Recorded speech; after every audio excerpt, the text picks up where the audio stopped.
Hello, it's me, Autistic Genius, and welcome to another video. As it's Halloween soon, I thought I'd tell you some of my top tips for an autism-friendly Halloween! I don't know why an autism-friendly Halloween is so sinister, but what the hell, this is YouTube. Anything can be sinister, I guess. Anything goes on the internet.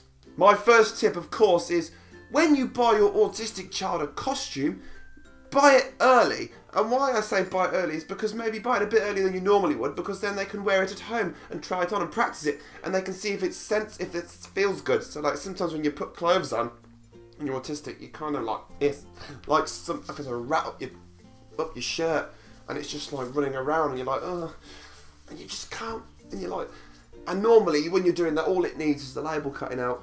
To be honest with you, how many times you had to cut labels out of your clothes? That's autism parents. Let us know by commenting below, because I'll tell you what, I do it all the time, my clothes sometimes, because these labels are not nice. Let them wear them at home, get used to the sensories, so it's not too much on the evening, because the actual night can be a lot, and with this going on, it's just going to make it a whole lot worse. My next top tip, of course, is scope out the neighbourhood. Now this is something that you do as parents. Obviously, you don't want them knocking on the weirdo's house. You don't want them knocking on the nasty man, the person who just doesn't like children, and this and that, and the smelly person, and the one that's like this, and the ones that... what you want is you want to look at the neighbourhood, look at the people who know your children, and you also want to look at how the routes that they're going to take and where they feel most comfortable. There's no point sending them places they don't like and they're not used to, because that's just cruel and silly and so just scope out the neighbourhood, parents. Find out where you want your kids to go. Make the decisions now. Make the good decisions that are right for your children. And so then they can have a happy Halloween out and about. Once you've done that, this moves on into my third tip, which is, of course, plan the route, or make a map of the trick-or-treat route. When you're Halloweening, you've got to go to places. You've got to walk. Walk. If you're walking, it's you and your little boy or girl walking. You've got to walk places and go there and knock on the doors and go, trick-or-treat. And you've got to go to everyone's houses and beg for sweets.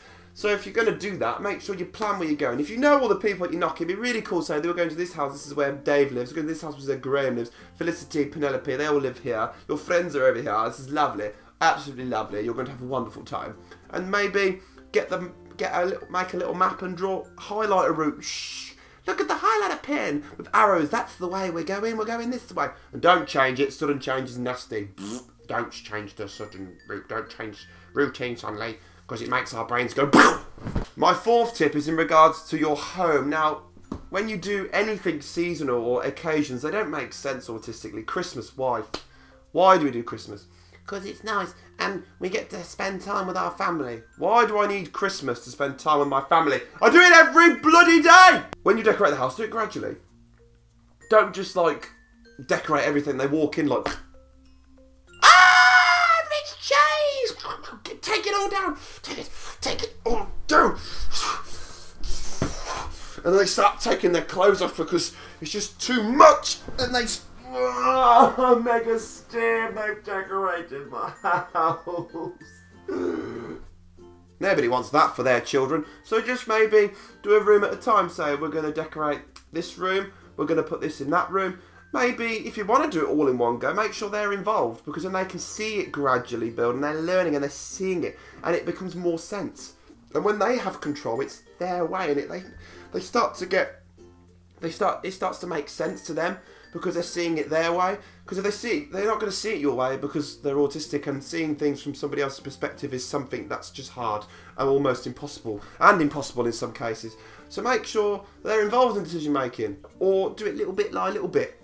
That's kind of cool. My final tip of this evening before Halloween is that when you're at home with your child and the family are there, just practice trick-or-treating, really. Just like role play it. So maybe you could pretend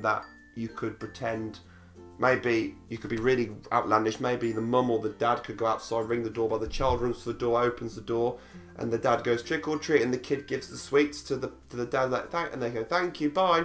And then they see what the child does, and then you say, copy what the child does, and the parent who was outside says, oh, I'm going to copy what you did, and then you swap over and then they do it. And it's a game and it's fun and they're learning while they're playing and it's fun, it's fun, it's fun, it's fun, it's fun. Make learning fun, because if learning is fun, we'll want to do it more often because it's engaging.